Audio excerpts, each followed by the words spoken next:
नमस्कार साथियों। जैसा कि अपन ने पिछले वीडियो में बात की थी, जब जीके पढ़ रहे थे अपन रीड के लिए, सेकंड ग्रेड के लिए, और उसमें अपन ने बात की थी कि किस प्रकार से आपका सिलेबस है। और सिलेबस के पहले टॉपिक की अपन बात कर रहे थे राजस्थान की सभ्यताओं की। और सभ्यताओं के क्रम में अपन ने पहली सभ्यता पढ़ी थी गणेश्वर सभ्यता, दूसरी सभ्यता अपन ने पढ़ी थी बेराट सभ्यता। आज अपन बात करेंगे तीसरी सभ्यता के बारे में, एक महत्वपूर्ण सभ्यता राजस्थान के हनुमानगढ़ जिले में, और उस सभ्यता का नाम है कालीबंगा। अपन दूसरे शब्दों में यूं भी कह सकते हैं उस सभ्यता के बारे में कि सिंधु घाटी सभ्यता या हड़प्पा सभ्यता का राजस्थान में सबसे महत्वपूर्ण स्थल कौन सा रहा है, तो वह स्थल कौन सा रहा है, कालीबंगा। तो देखो, कालीबंगा सभ्यता जब अपन पढ़ेंगे साथियों, तो कालीबंगा सभ्यता को अपन तीन पार्ट में बांट कर पढ़ेंगे। कितने पार्ट में बांट कर पढ़ेंगे? तीन। देखो, बात करेंगे अपन किस सभ्यता के बारे में?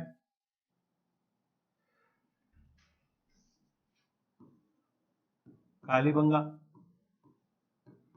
और मैं आपके सामने जब कालीबंगा नाम ले रहा हूं तो मुझे इतना विश्वास है कि आपके लिए कोई नया टॉपिक नहीं है, आप सबने पढ़ रखा है। लेकिन आज अपन इस तरीके से पढ़ेंगे कि जीवन भर आपको याद रहे, एग्जाम में कोई भी क्वेश्चन आ जाए आप उस क्वेश्चन को अटेंड कर सको। और अपना मोटो भी यही है कि किताबों में बहुत सारा लिखा हुआ है, आप बहुत सारे कोचिंगों के नोट्स पढ़ते हो, उसमें बहुत सारा मैटर लिखा हुआ है, लेकिन सबसे महत्वपूर्ण बात क्या है, याद कैसे रखना है। तो अपन कोशिश करेंगे, और भगवान ने चाहा तो आपको याद हो जाएगी कि बात करेंगे अपन किस सभ्यता के बारे में, कालीबंगा। देखो, जब अपन कालीबंगा पढ़ेंगे तो अपन तीन पार्ट में बांट कर पढ़ेंगे। सबसे पहले अपन पढ़ेंगे इसकी सामान्य जानकारी, दूसरा अपन पढ़ेंगे महत्वपूर्ण विशेषताएं,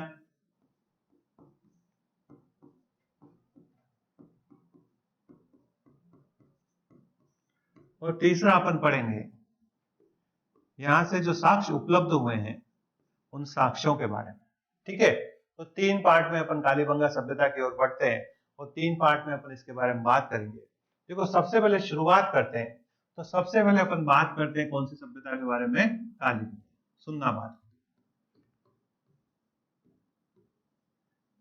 देखो, कालीबंगा राजस्थान के किस जिले में स्थित है? तो हनुमानगढ़ जिले में स्थित है।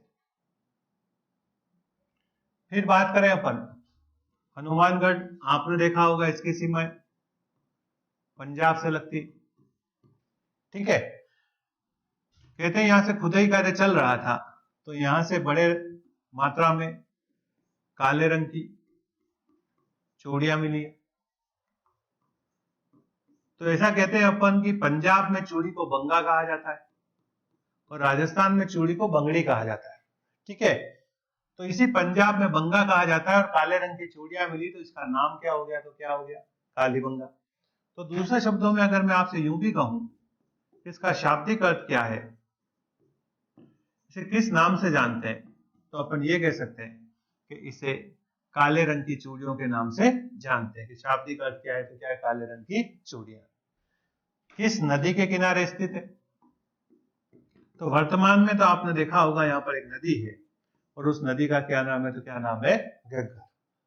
इसी घग्गर को स्थानीय भाषा में मृत नदी के नाम से, इसी घग्गर को स्थानीय भाषा में नट नदी के नाम से जानते हैं। कहते हैं प्राचीन काल में इसी घग्गर के बहाव क्षेत्र में एक नदी बहती थी ऋग्वैदिक कालीन, और उस नदी को अपन किस नाम से जानते हैं, सरस्वती के नाम से। एग्जाम में क्वेश्चन पूछा था कि प्राचीन काल में घग्गर के बहाव क्षेत्र में एक नदी बहती थी सरस्वती, जो वर्तमान में लुप्त हो चुकी है। तो बताइए कि सरस्वती नदी को लुप्त जो हो चुकी है उसको ढूंढने का कार्य किस व्यक्ति के निर्देशन में किया जा रहा है? तो कहते हैं भारत सरकार ने एक व्यक्ति के निर्देशन में एक दल का गठन किया, और उस व्यक्ति का नाम था वी.एस. वाकणकर। कहते हैं लुप्त सरस्वती नदी को ढूंढने का कार्य किसके निर्देशन में किया जा रहा है? तो किसके निर्देशन में किया जा रहा है? वी.एस. वाकणकर। वापस रिपीट करें, देखो क्या बात कर रहे हैं अपन, कालीबंगा के बारे में। अपन कह रहे राजस्थान के हनुमानगढ़ जिले में स्थित है। हनुमानगढ़ जो है इसकी सीमाएं पंजाब से लगती है। पंजाब में चूड़ी को बंगा कहा जाता है। काले रंग की चूड़ियां मिली तो इसे काली चूड़ियां कहते हैं, या काले रंग की चूड़ियां मिली तो इसे कालीबंगा के नाम से जानते हैं। किस नदी के किनारे? तो गग्गर। गग्गर को स्थानीय भाषा में मृत और नट नदी के नाम से जानते हैं। फिर अपन ये भी कह रहे थे कि गग्गर नदी के प्राचीन काल में यहाँ पर सरस्वती नदी बहती थी, वर्तमान में जलवायु परिवर्तन के कारण लुप्त हो चुकी है। तो इसके बहाव क्षेत्र को, इसके मार्ग को खोजने का कार्य किस व्यक्ति के निर्देशन में किया गया? तो वह व्यक्ति कौन है? तो कौन है? वीएस वाकणकर। दूसरी बात करें अपन कि क्या, तो देखो सबसे पहले कालीबंगा के बारे में ज्ञान कराने वाला व्यक्ति कौन था? तो इटली का एक विद्वान था एलपी टेसीटोरी। जब राजस्थानी साहित्य और भाषा पढ़ते हो कि लुई फिलिप टेसीटोरी का एक महत्वपूर्ण योगदान रहता है। तो ऐसा कहा जाता है कि ज्ञान करवाने वाला व्यक्ति कौन था? तो कौन था? एलपी टेसीटोरी। और दूसरे शब्दों में आपको अगर मैं ये भी कहूं कि सबसे पहले बताने वाला व्यक्ति कौन था कालीबंगा के बारे में, तो एलपी टेसीटोरी। और एलपी टेसीटोरी ने यह भी कहा कि कालीबंगा का संबंध प्राग ऐतिहासिक काल से रहा है। कौन से काल से रहा है? प्राग ऐतिहासिक काल से रहा है। प्राग ऐतिहासिक काल, अगर मैं आपको सीधे शब्दों में समझाऊं, एक ऐसा काल जिसमें लोग लिखना पढ़ना नहीं जानते थे। सुनना बात को, एलपी टेसीटोरी क्या कह रहा है? तो क्या कह रहा है? कालीबंगा किस काल की है? प्राग ऐतिहासिक काल की। प्राग ऐतिहासिक काल एक ऐसा काल जिसमें लोग लिखना पढ़ना नहीं जानते थे, एक ऐसा काल जिसमें हमें लिखित साक्ष्य भी प्राप्त नहीं हुए हैं। तो ऐसे काल को अपन क्या कहते हैं? प्राग ऐतिहासिक काल। लेकिन जब कालीबंगा का खुदाई कार्य हुआ तो ऐसा कहते हैं कि यहाँ से इस प्रकार की एक लिपि मिली है, और कहते हैं कि जब लिपि मिली है तो इससे यह तथ्य तो खारिज हो जाता है कि यहाँ के लोग लिखना पढ़ना नहीं जानते थे। तो इसका मतलब इसका संबंध प्राग ऐतिहासिक काल से बिल्कुल नहीं है। कहते हैं लिपि मिली है तो साक्ष्य भी मिले यहाँ से, लेकिन कहते हैं कि अभी तक इन साक्ष्यों को पढ़ने में सफलता नहीं मिली है। इसीलिए कहते हैं कि एक ऐसा काल जिसमें लोग लिखना पढ़ना जानते थे, एक ऐसा काल जिसके लिखित साक्ष्य भी प्राप्त हुए हैं, लेकिन उन साक्ष्यों को पढ़ने में सफलता नहीं मिली है, तो उस काल को अपन ये कह सकते हैं आद्य ऐतिहासिक काल। तो अगर मैं आपसे ये कहूं कि कालीबंगा का संबंध वर्तमान में किस काल से है, तो किस काल से रहा है? आद्य ऐतिहासिक काल से। एलपी टेसीटोरी कहता है कि कालीबंगा का संबंध किस काल से रहा है? प्राग ऐतिहासिक काल से। समझ में आ गया होगा, प्राग ऐतिहासिक काल जिसमें लोग लिखना पढ़ना नहीं जानते थे, उस काल के लिखित साक्ष्य प्राप्त नहीं हुए, लेकिन कालीबंगा से लिपि मिली है, तो यह तथ्य खारिज हो जाता है और कहते हैं कालीबंगा का संबंध वर्तमान में किस काल से रहा है? तो आद्य ऐतिहासिक काल से। ठीक है, तो अब देखो, एक तो अपन ने कहा ज्ञान करवाने वाला व्यक्ति कौन था, तो अपन ने कहा एलपी टेसीटोरी। टेसीटोरी ने इसका संबंध किस काल से माना है? तो प्राग ऐतिहासिक काल से माना। खोज करने वाला व्यक्ति कौन है? तो खोज करने वाला व्यक्ति अमलानंद घोष। किसने खोजा? तो किसने खोजा? अमलानंद घोष। कब खोजा? तो याद रखना है संविधान लागू होने के ठीक 2 साल बाद, यानी संविधान कब लागू हुआ? 50 में, तो 1952 में। फिर इसका उत्खनन कार्य किसने किया?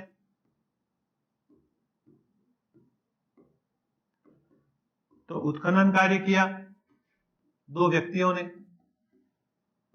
ब्रजवासी लाल और बालकिशन थापर।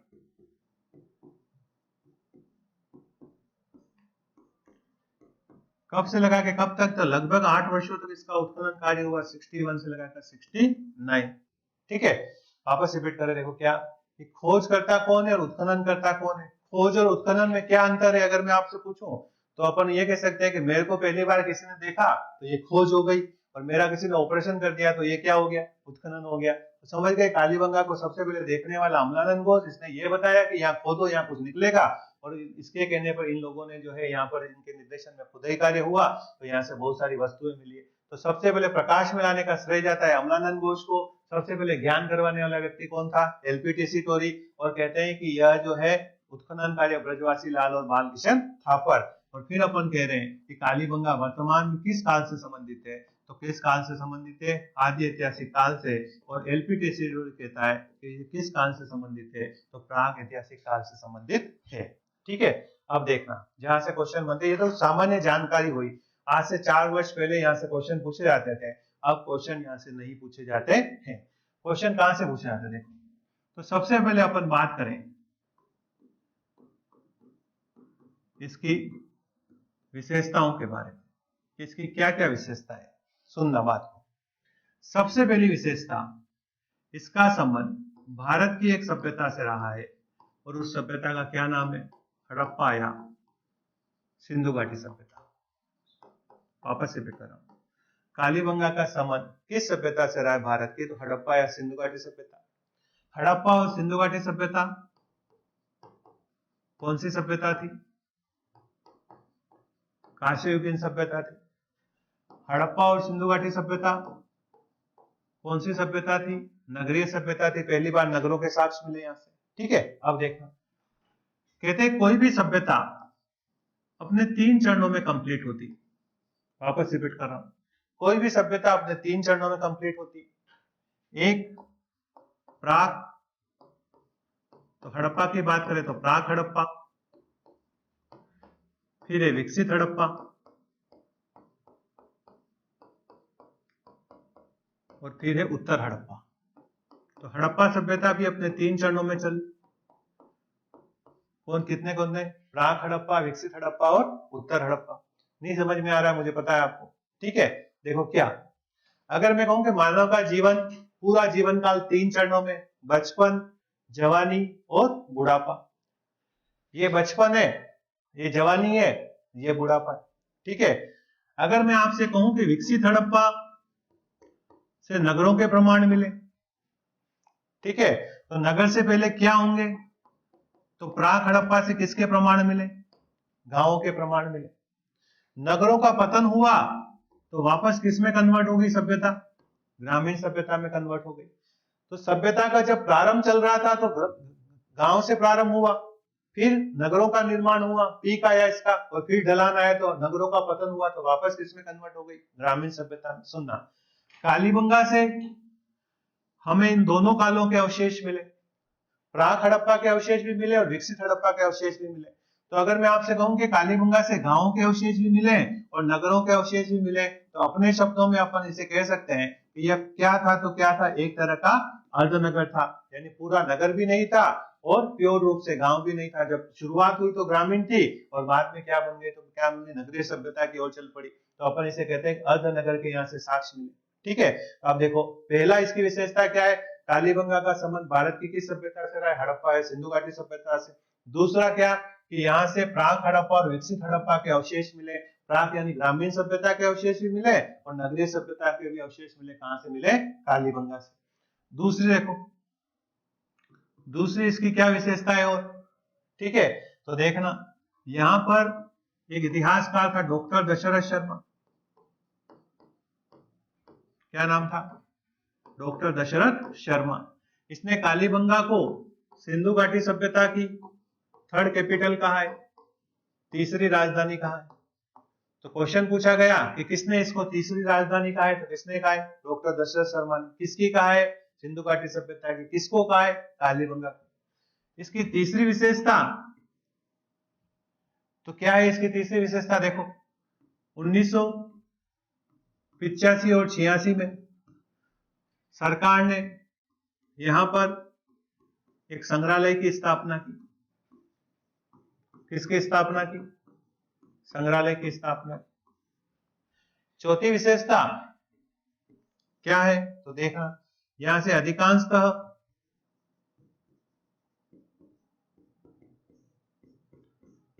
कच्ची ईंटें मिली। अधिकांशतः मिली है, सारी नहीं, 99 भी या 95% कच्ची ईंटें मिली। इसीलिए इसे सिंधु सभ्यता की सबसे गरीब और दीनहीन बस्ती कहा गया। तो सिंधु सभ्यता की सबसे गरीब और दीनहीन बस्ती किसे कहा गया? तो किसे कहा गया? कालीबंगा को कहा गया। और क्या देखो, अब देखना, सिंधु घाटी सभ्यता से जितने भी नगर मिले हैं वो इस प्रकार से मिले, 2 भागों में बटे हुए थे। कितने भागों में बटे हुए थे? 2 भागों में।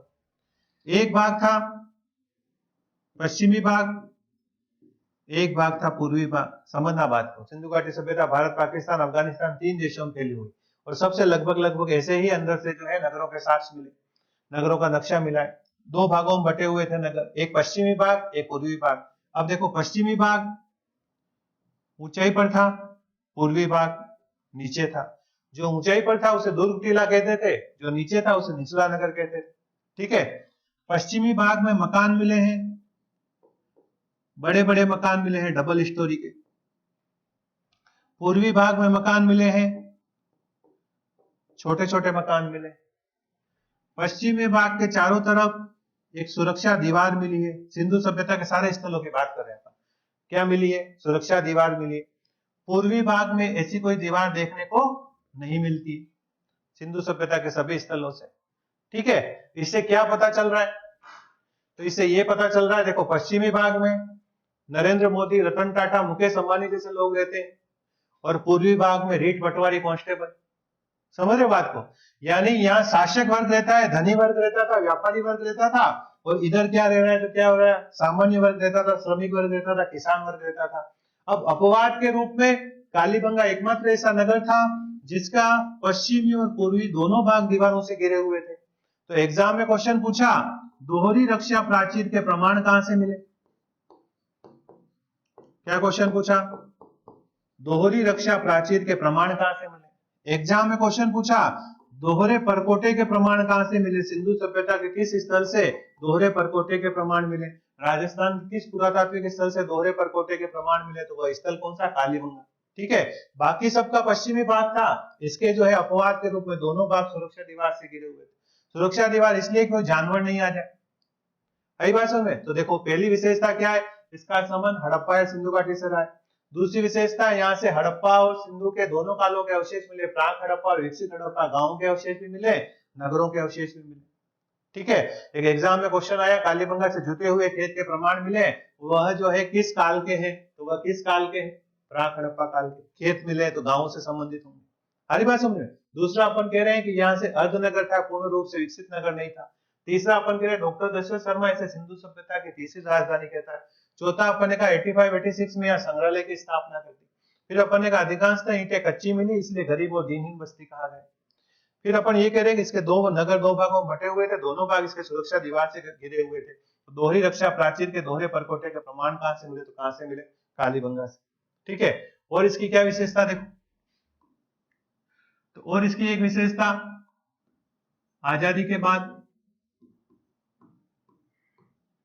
आजादी के बाद का मतलब 1947, सुना होगा आपने। 47 में जब आजाद हुए तो देश का विभाजन हुआ, विभाजन जैसे त्रासदी झेलनी पड़ी हमें। विभाजन हुआ तो सिंधु सभ्यता के सारे महत्वपूर्ण स्थल पाकिस्तान में चले गए, चाहे हड़प्पा हो, चाहे मोहनजोदड़ो हो, चाहे गनेड़ीवाल हो, चाहे कोटडीजी हो, चाहे सुल्तानगढ़ हो, सारे के सारे जो है कहां चले गए? पाकिस्तान में चले गए।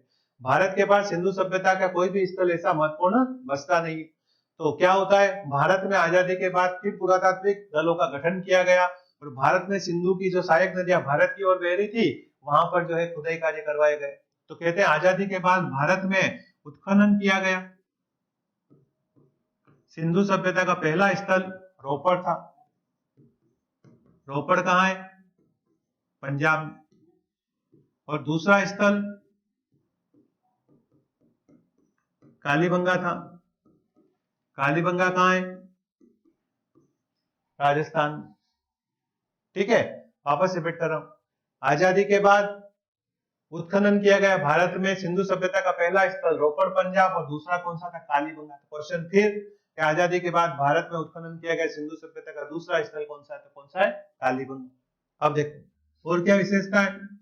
1947 से लेकर 2022 तक बात करें तो सिंधु घाटी सभ्यता के भारत में जितने स्थल मिले हैं, उन स्थलों में क्षेत्रफल की दृष्टि से सबसे बड़ा स्थल कौन सा है?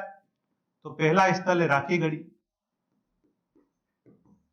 राखी गढ़ी कहाँ है? हरियाणा। दूसरा स्थल कौन सा है? धोलावीरा। धोलावीरा कहाँ है? गुजरात में। और तीसरा स्थल कौन सा है? कालीबंगा। कालीबंगा कहाँ है? राजस्थान में। तो अब आपको समझ में आ गया होगा कि सिंधु सभ्यता के भारत में जितने स्थल मिले हैं उसमें क्षेत्रफल की दृष्टि से तीसरा बड़ा स्थल कौन सा है? तो कौन सा है? कालीबंगा। तो याद नहीं रहे तो राधा काली याद रखना। रा का मतलब राखी गढ़ी, धो का मतलब धोलावीरा, और काली का मतलब क्या है? तो कालीबंगा तीसरे नंबर पर। वापस देखो विशेषताएं। पहली विशेषता हड़प्पा, इसका संबंध हड़प्पा या सिंधु घाटी सभ्यता से। दूसरी विशेषता प्राक हड़प्पा और विकसित हड़प्पा के अवशेष मिले, गांव के अवशेष भी मिले, नगरों के अवशेष भी मिले। तीसरी विशेषता डॉक्टर दशरथ शर्मा इससे क्या कह रहा है, तीसरी राजधानी कह रहा है। चौथा 1985-86 में संग्रहालय की स्थापना की गई। अधिकांशतः ईंटें कच्ची मिली, गरीब और दीनहीन बस्ती कहा गया। नगर दो भागों में बटे हुए थे, दोनों भाग अलग अलग सुरक्षा दीवार से घिरे हुए थे। दोहरी रक्षा प्राचीर है, दोहरे परकोटे के प्रमाण। फिर आजादी के बाद भारत में उत्खनन किया गया पहला स्थल रोपड़, और दूसरा कौन सा है, कालीबंगा। और भारत में अब तक सिंधु सभ्यता के 3 बड़े स्थलों में तीसरा अपने वाला है, कौन सा है, कालीबंगा। तो ये इसकी क्या है, तो क्या है, विशेषता है। ठीक है, अब अपन बात कर रहे हैं क्या कि यहां से क्या क्या साक्ष्य मिले, तो देखना क्या बात कर रहे हैं कि यहां से खुदाई के दौरान क्या क्या साक्ष्य मिले, एविडेंस मिले, सबूत मिले। देखो ध्यान से देखना, क्या पढ़ रहे हैं अपन, कालीबंगा कहां है, हनुमानगढ़। हनुमानगढ़ कहां है, राजस्थान में। ठीक है, राजस्थान की अर्थव्यवस्था किस पर निर्भर है, अगर मैं आपसे कहूं कि राजस्थान की अर्थव्यवस्था इकोनॉमी किस पर निर्भर है, तो कृषि पर। अब मुझे बताओ, कृषि कार्य करने के लिए सबसे पहले क्या चाहिए, अगर अपने को खेती करनी है, कृषि करनी है, तो सबसे पहले क्या चाहिए, क्या चाहिए, आपके मन में आ रहा होगा हल, नहीं, हल कहां चलाएंगे, घर में, तो क्या चाहिए, हाँ, तो सबसे पहले क्या चाहिए, देखो तो क्या चाहिए, खेत। सुनना बात को, आपस से बैठ कर, कालीबंगा हनुमानगढ़, हनुमानगढ़ राजस्थान, राजस्थान की अर्थव्यवस्था कृषि पर निर्भर है। कृषि कार्य करने के लिए सबसे पहले क्या चाहिए, खेत चाहिए। अब देखना, कालीबंगा से जो खेत मिला है वो हल चलाए हुआ रेडीमेड खेत मिला है, अपने को मेहनत करने की जरूरत नहीं। ठीक है, अपने को केवल इसके अंदर क्या डालना है, अनाज डालना है। तो खेत कैसा मिला, यहां से हल चलाए हुआ, जुता हुआ मिला है। अपने को क्या डालना है, अनाज डालना है। देखो बीच में तो सरसों और चारों तरफ क्या बोया, चना बोया। तो यहां से महत्वपूर्ण रूप से कौन सी फसलें मिली, तो सरसों और चना। और कॉमन रूप से यहां से तो सभी जगहों से मिले, यहां से भी मिले, गेहूं, जौ, सरसों और चना। ठीक है, तो खेत हो गए हमारे पास, कैसे हुए, जुते हुए। क्या क्या बोया, गेहूं, जौ, सरसों और चना। गेहूं जो कॉमन था और सरसों चना बोए। अब खेत हो गए, बीज डाल दिए। अब बड़ा करने के लिए किसकी आवश्यकता पड़ती है, किसकी आवश्यकता पड़ती है, पानी की। अभी आपने देखा होगा खेतों में पाइप के माध्यम से पानी देते हैं। मान लेते हैं कि यहाँ पर पानी कैसे दिया अपन ने, तो लकड़ी की नालियों के माध्यम से। किसकी नालियों के माध्यम से, लकड़ी की नालियों के माध्यम से। तो पानी किससे दिया, काष्ठ या लकड़ी की नालियों के माध्यम से। ठीक है, खेत हो गए, बीज डाल दिए, पानी दे दिया, फसल बड़ी हो जाती है, काट लेते, निकाल लेते, घर पे ले आते। मान लेते कालीबंगा में बहुत ज्यादा बारिश होती थी, तो फसल को कहाँ रखा जाता था, तो चबूतरे पे रखा जाता था। किस पे रखा जाता था, चबूतरे पे। और चबूतरे भी किससे बने हुए थे, तो ईंटों से बने हुए थे। तो क्वेश्चन पूछ ले, ईंटों से निर्मित चबूतरे के प्रमाण कहां से मिले, तो कहां से मिले, कालीबंगा से मिले। ठीक है, वापस रिपीट कर रहा हूं, खेत हो गए, बीज डाल दिए, गेहूं, जौ, सरसों, चना। पानी किससे दिया, लकड़ी की नालियों के माध्यम से। फसल को लाके कहां रखा, चबूतरों पे। चबूतरे किससे बने हुए थे, ईंटों से। आपने देखा होगा क्या कि गांव में आज भी एक परंपरा है कि जब भी खेत से अपन फसल घर ले आते हैं तो उसका कुछ भाग अपन मंदिर चढ़ाने ले जाते हैं। मान लेते कालीबंगा के लोग भी धर्म ज्ञान में समझते थे, तो कुछ भाग मंदिर चढ़ाने ले गए, तो बाद में सोचा समय मिले या नहीं मिले, साथ के साथ क्या कर देते, यज्ञ कर देते। तो यहां से यज्ञ करने के लिए कितनी अग्निवेदियां मिली, तो 7 अग्निवेदियां मिली। कितनी अग्निवेदियां मिली, 7 मिली। ठीक है, अब किसान क्या करेगा, फसल को बाजार में बेचेगा, जो खर्चा लगा वो निकालेगा। जब फसल को बाजार में बेचा तो रुपए पैसे तो चलते नहीं थे। उस समय क्या चलती थी, तो क्या चलती थी, मोहरे चलती थी। ठीक है, मोहरें कैसी? तो इस प्रकार की मोहरें मिली यहां से। इनका आकार कैसा था? बेलनाकार। सुनना बात को, ऐसी कैसी बेलनाकार मोहरें हमें विश्व की एक सभ्यता से मिली। कौन सी सभ्यता से? मेसोपोटामिया से। तो मेसोपोटामिया कहाँ है? इराक में। मेसोपोटामिया से हुबहू में बेलनाकार मोहरें मिली। तो इससे यह पता चलता है कि कालीबंगा के लोगों का व्यापारिक संबंध किस सभ्यता के साथ हुआ है? तो किस सभ्यता के साथ? मेसोपोटामिया सभ्यता के साथ। ठीक है, अब देखना वापस क्या पढ़ रहे हैं अपन। कालीबंगा। कालीबंगा कहाँ है? हनुमानगढ़ में। हनुमानगढ़ कहाँ है? राजस्थान में। राजस्थान की अर्थव्यवस्था किस पर निर्भर है? कृषि पर। कृषि कार्य करने के लिए सबसे पहले खेत, कौन से खेत? जुते हुए। क्या क्या बोया? गेहूं, जौ, सरसों और चना। पानी के लिए लकड़ी की नालियां। फसल को लाके कहां रखा? चबूतरे पर। किससे बने हुए थे? ईंटों से। नई फसल आते ही कहां ले गए? मंदिर। साथ में क्या किया? यज्ञ। कितनी यज्ञ वेदियां? 7। फसल को जब बाजार में बेचा तो रुपए पैसे चलते नहीं थे, क्या मिली है? मोहरे। मोहरों का आकार कैसा था? बेलनाकार। ऐसी ऐसी मोहरें कहां से मिली है? मेसोपोटामिया से। तो इससे क्या पता चलता है कि कालीबंगा के लोगों का व्यापारिक संबंध कहां से रहा है? मेसोपोटामिया से। अब देखो, भगवान की दया से सब कुछ ठीक ठाक चल रहा था, अचानक आ जाता है क्या? भूकंप, और सभी लोग यहाँ पर मारे जाते हैं। ठीक है, कुछ सालों बाद कुछ लोग आते हैं, खुदाई कार्य करते हैं, तो यहाँ से हमें शवदान पद्धतियां मिलती हैं, यानी शव दफनाने की पद्धतियां मिलती हैं। ठीक है, क्या शवदान पद्धतियां? तो कहते हैं कि 3 प्रकार की तो यहाँ से कब्र मिलती है और 3 प्रकार की शवदान पद्धतियां मिलती है शव दफनाने की। एक कब्र का आकार था आयताकार, एक कब्र का आकार था वृत्ताकार, और एक कब्र का आकार था मिश्रित। आधी तो थी आयताकार और आधी थी वृत्ताकार। देखना,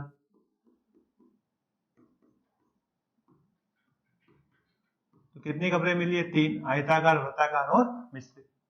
मान लेते हैं, देखो, एक कब्र को खोदा तो शव के साथ मृदभांड के प्रमाण मिले। किसके प्रमाण मिले? मृदभांड, मिट्टी के बर्तन के प्रमाण मिले। मृदभांडों का रंग लाल था, उनके ऊपर काले रंग की डिजाइन बनी हुई थी। क्या बनी हुई थी? डिजाइन। वापस रिपीट करें, एक कब्र को खोदा तो शव के साथ मृदभांड के प्रमाण मिले। मृदभांडों का रंग लाल था और उनके ऊपर काले रंग की डिजाइन बनी हुई थी। मान लेते हैं आदमी जिस गिलास में पानी पीता था, जिस थाली में खाता था, जो मोबाइल यूज करता था, मरने के बाद अंदर डाल दिया जाता था। क्यों? क्योंकि इन लोगों का मानना था कि मरने के बाद आगे भी कहीं जीवन है। बेचारा जाते ही कहां से आधार कार्ड लाएगा और नई सिम खरीदेगा। समझ रहे बात को? यानी ये लोग पुनर्जन्म की कल्पना में विश्वास करते थे, इसलिए दैनिक उपयोग की वस्तुओं को उसके साथ दफना देते थे, ताकि एक बार उसका काम चल जाएगा, उसके बाद वो जाने उसका काम जाने।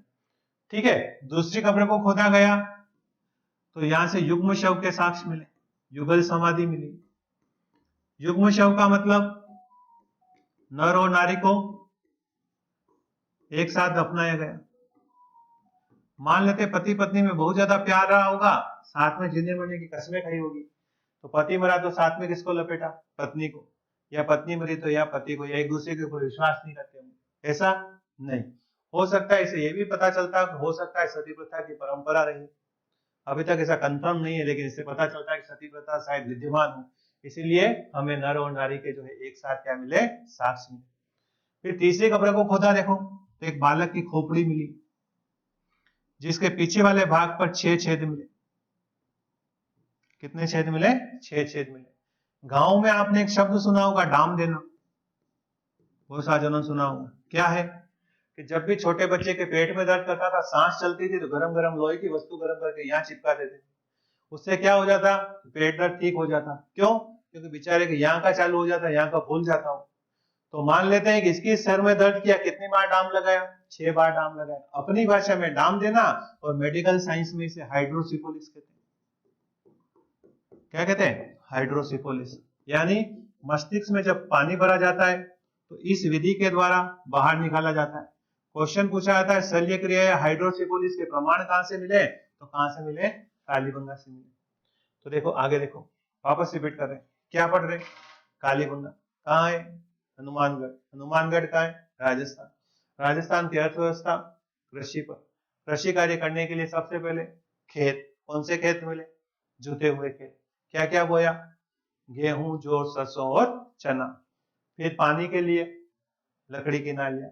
फिर फसल को लाके कहाँ रखा, चबूतरे पर। चबूतरे किससे बने हुए थे, ईंटों से। फिर नई फसल आते ही कहाँ ले गए, मंदिर। साथ में क्या किया, यज्ञ। कितनी यज्ञ वेदियां, 7। बाजार में बेचा तो मोहरे, मोहरों का आकार बेलनाकार। ऐसी मोहरें कहां से मिली है, मेसोपोटामिया से। क्या पता चलता है, कोरिलेशन था, व्यापारिक संबंध थे। अचानक भूकंप, कितने प्रकार की कब्रें, 3। कौन कौन सी, आयताकार, वृत्ताकार और मिश्र। एक कब्र को खोदा तो शव के साथ मृदभांड के प्रमाण मिले। मृदभांडों का रंग लाल, डिजाइन काले रंग। दूसरी कब्र को खोदा तो युग्म शव, नर और नारी। तीसरी कब्र को खोदा तो बालक की खोपड़ी। कितने छेद मिले, 6। अपनी भाषा में डाम देना। मेडिकल साइंस में क्या कह रहे हैं, हाइड्रोसिफोलिस, ठीक है, या शल्य क्रिया के प्रमाण मिले। और क्या मिला देखो यहां से, तो कालीबंगा से एक घर मिला है, बहुत सारे मिले, उसमें एक ही बात कर रहे हैं, एक मकान मिला है, सुनना बात को। मकान का फर्श मिला है, आंगन वह ईंटों से बना हुआ था। किससे बना हुआ था, ईंटों से। सुनना बात को, किस प्रकार की डिजाइन बनी हुई थी, इस प्रकार की। इसे क्या कहते हैं, प्रतिच्छेदी व्रत, ठीक है। तो क्वेश्चन पूछा, अलंकृत ईंटों का, ईंटों के ऊपर कुछ अलंकृत किया गया। अलंकृत ईंटों का आंगन या फर्श कहां से मिला है, तो कहां से मिला है, कालीबंगा से, ठीक है। अलंकृत ईंटों का फर्श कहां से मिला है, तो कहां से मिला है, कालीबंगा से। इस प्रकार की जो है वहां पर क्या मिली है, तो क्या मिली, डिजाइन मिली ईंटों के ऊपर, ध्यान रखना। दूसरा, घरों के अंदर अंडाकार कुएं व बावलियों के प्रमाण मिले। तो पानी पीने के लिए जल स्रोत क्या मिला है कालीबंगा में, घरों के अंदर कुएं व बावलियां। आकार कैसा था, अंडाकार। यहां से एक तंदूरी चूल्हा मिला है। कौन सा चूल्हा मिला है, तंदूरी चूल्हा मिला है। तंदूरी चूल्हा आपने देखा होगा, अपन जिम में जाते बफेट में सबसे ज्यादा भीड़ जहां मंडराती, वो तो तंदूरी चूल्हे के प्रमाण मिले। और क्या मिला है, देखो यहां से दरवाजे मिले, इस प्रकार के दरवाजे छिद्र युक्त थे। कैसे थे, तो कैसे थे, छिद्र युक्त। तो फिर क्वेश्चन, छिद्र युक्त दरवाजे कहां से मिले, तो कहां से मिले, कालीबंगा से मिले। और क्या मिला है, तो यहां से इस प्रकार की लिपि के साक्ष्य मिले। लिपि को नाम दिया गया बोस्ट्रोफेदन, बुस्ट्रोफेदन। लिपि को नाम दिया गया पिक्टोग्राफी। बहुत सारे नाम है, भाव चित्रात्मक, गोमुद्राक्षर, तो अपनी भाषा में सर्पिलाकार लिपि कहते हैं।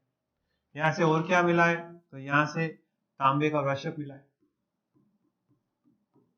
कहते हैं राजस्थान में धातु कला का सबसे सर्वश्रेष्ठ उदाहरण माना जाता है कालीबंगा से प्राप्त तांबे का वृषभ, ठीक है। और क्या मिला है, एक मोहर मिली। मोहर के ऊपर किसका अंकन था, तो बाघ का। तो बाघ युक्त मोहर मिली यहाँ से, ठीक है। तो ये सब कहां से मिले, कालीबंगा। वापस देखो, मकान में फर्श कौन सी ईंटों का है, अलंकृत ईंटों का। फिर जो है यहाँ से क्या है, आकृति कैसी है, प्रतिच्छेदी व्रत की। फिर अपन कह रहे पानी पीने के लिए क्या मिला है, अंडाकार कुएं व बावलियों के प्रमाण मिले। चूल्हा किस प्रकार का मिला है, तंदूरी चूल्हे के प्रमाण मिले।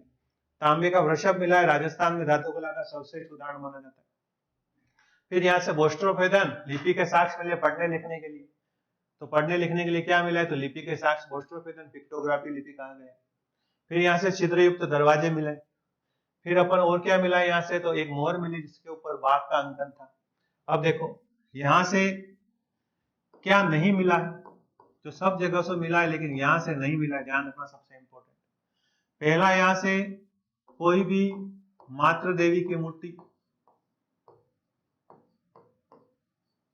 क्या नहीं मिली, मातृ देवी की मूर्ति नहीं मिली है कालीबंगा से।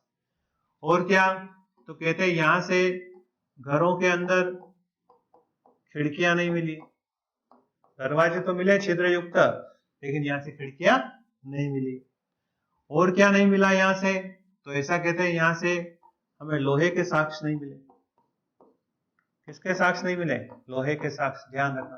तो तीन इंपॉर्टेंट बातें आपको पता रखनी है, ध्यान रखना। मातृ देवी की मूर्ति नहीं मिली है, खिड़कियां नहीं मिली है और लोहे के साक्ष्य नहीं मिले। कालीबंगा के लोग किस जानवर से परिचित नहीं थे, तो घोड़े से परिचित नहीं थे। किससे परिचित नहीं थे, घोड़े से परिचित नहीं थे।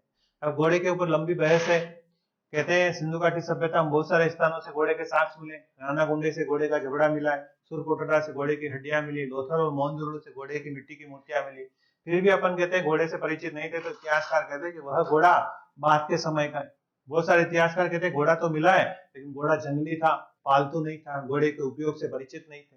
इनको ये पता नहीं था कि घोड़े पे तैयार होकर बैठा जाता है। कहाँ के लोगों को, सिंधु घाटी सभ्यता के लोगों को। तो इस प्रकार किस किस से परिचित नहीं थे, माता देवी की मूर्तियां यहाँ से नहीं मिली, ध्यान रखना।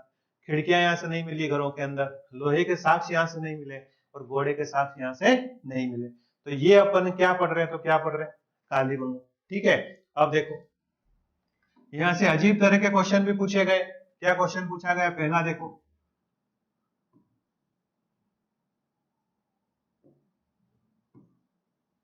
कालीबंगा हनुमानगढ़ जिले की किस दिशा में स्थित है, तो ध्यान रखना किस दिशा में स्थित है, दक्षिण पश्चिम दिशा में। मान लेते हैं ये हनुमानगढ़ है, तो किस दिशा में स्थित है, तो यहां पर कालीबंगा। ठीक है, फिर क्वेश्चन पूछा गया एक अजीब सा, कालीबंगा से जो जुते हुए खेत मिले वो किस दिशा में मिले। तो मान लेते हैं कि ये कालीबंगा है, तो खेत यहां से मिले, तो ये कौन सी दिशा हुई, दक्षिणी पूर्वी दिशा। तो खेत किस दिशा में से मिले, दक्षिणी पूर्वी दिशा से। कालीबंगा हनुमानगढ़ जिले में किस दिशा में स्थित है, दक्षिणी पश्चिमी दिशा में। फिर क्वेश्चन पूछा गया खेत मिले हैं, इनका संबंध किस काल से रहा है, तो मैंने आपको बताया खेत मिले तो इसका संबंध किस काल से रहा है, तो प्राक हड़प्पा काल से रहा है। किस काल से रहा है, प्राक हड़प्पा। प्राक हड़प्पा यानी कौन सी सभ्यता थी, तो कौन सी सभ्यता थी, ग्रामीण सभ्यता थी। ठीक है, तो ये ऐसे अनूठे क्वेश्चन भी पूछे गए। ये कालीबंगा हनुमानगढ़ के किस जिले में स्थित है, दक्षिण पश्चिम में। खेत मिले वह कालीबंगा किस दिशा में स्थित है, दक्षिणी पूर्वी दिशा में। और यहाँ से क्या मिला है, तो क्या मिला है, तो अपन कह रहे हैं कि यहाँ से ये मिला है। ठीक है, अब आप कंफ्यूज हो रहे होंगे क्या क्या लिखना, लिखो। तो सबसे पहले साक्ष्य में क्या लिखोगे, आपको ही बोलना है। तो सबसे पहले अपन ने कहा था कि अर्थव्यवस्था कृषि पर निर्भर है, तो यहाँ से क्या मिला है, सबसे पहले कृषि कार्य करने के लिए जुते हुए खेत के साक्ष्य मिले। ठीक है, दूसरा क्या मिला है, तो अपन ने कहा था प्रमुख फसलें मिली यहाँ से, गेहूं, जौ, सरसों और चना। एक साथ एक खेत में दो फसल उगाते थे, तो साहित्य में कालीबंगा को बहुत धान्यदायक कहा गया। वापस रिपीट कर रहा हूं, एक साथ एक खेत में दो फसल उगाने के प्रमाण विश्व में अगर कहीं से प्राप्त हुए सबसे पहली बार कालीबंगा से, इसीलिए साहित्य में इसे क्या कहा गया, बहुत धान्यदायक। फिर यहाँ से क्या मिला है, तो खेतों में पानी किसके माध्यम से दिया, लकड़ी की नालियों के माध्यम से। तो लकड़ी की नालियां मिली। कई बार आता है काष्ठ निर्मित नालियां कहां से मिली, तो ध्यान रखना काष्ठ और लकड़ी एक ही बात है, कालीबंगा से मिली। और क्या मिला है, ईंटों से निर्मित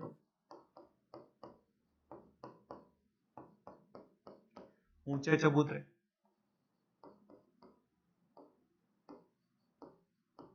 फिर फसल को लेकर कहां गए, मंदिर गए, साथ में क्या किया, यज्ञ। तो यहां से यज्ञ वेदियों के प्रमाण।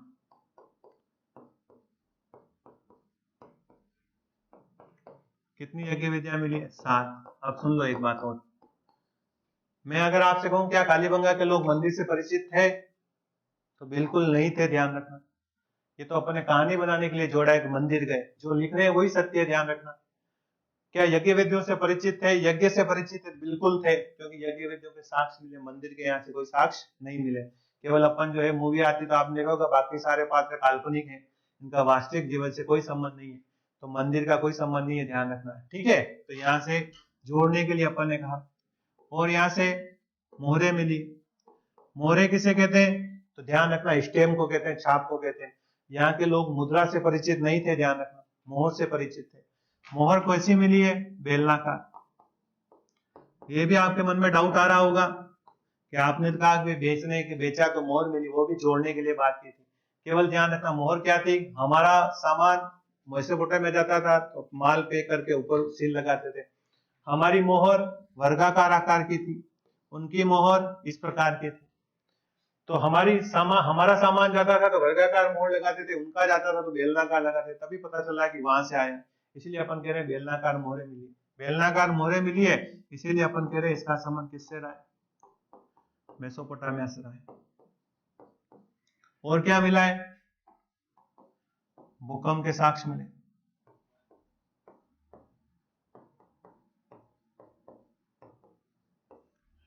और क्या मिला है? शवाधान पद्धतियां।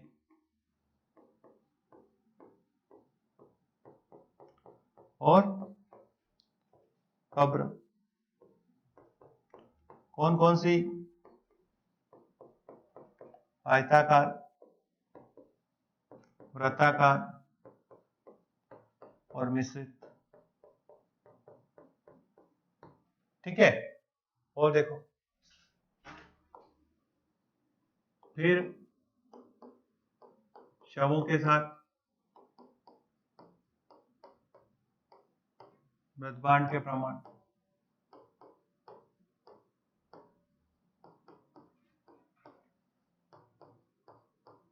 ठीक है। मृदभांडों का रंग,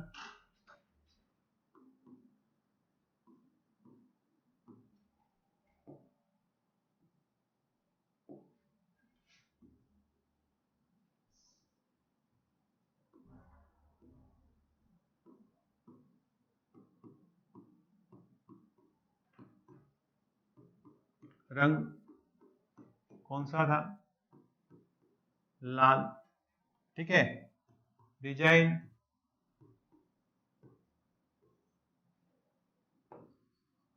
काले रंग की। और क्या मिला है? युग्म शव या युग्म समाधि किसकी? नर व नारी। और क्या मिला है? बालक की खोपड़ी।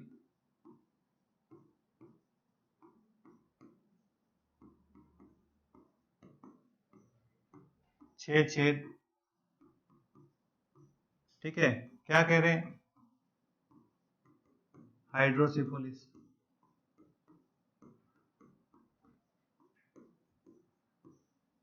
यानी शल्य क्रिया, ऑपरेशन।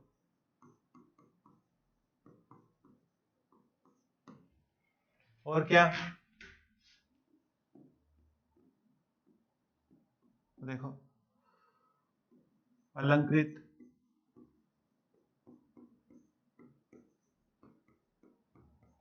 ईंटों का फर्श, आकृति प्रतिच्छेदी वृत्त,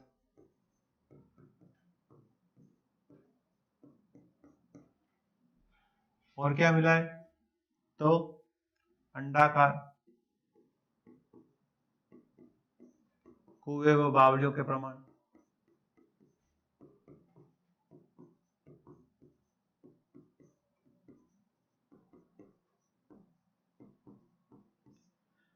और क्या मिला है?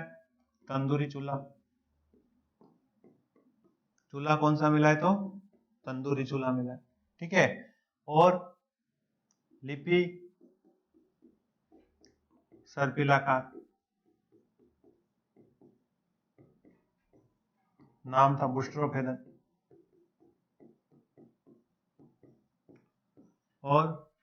तांबे का वृषभ। राजस्थान में धातु कला का सर्वश्रेष्ठ उदाहरण। और क्या मिला है? तो मोहर के ऊपर बाघ का अंकन,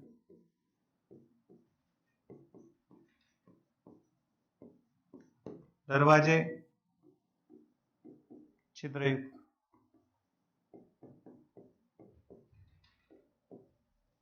ठीक है, ये सब मिले। क्या नहीं मिला है?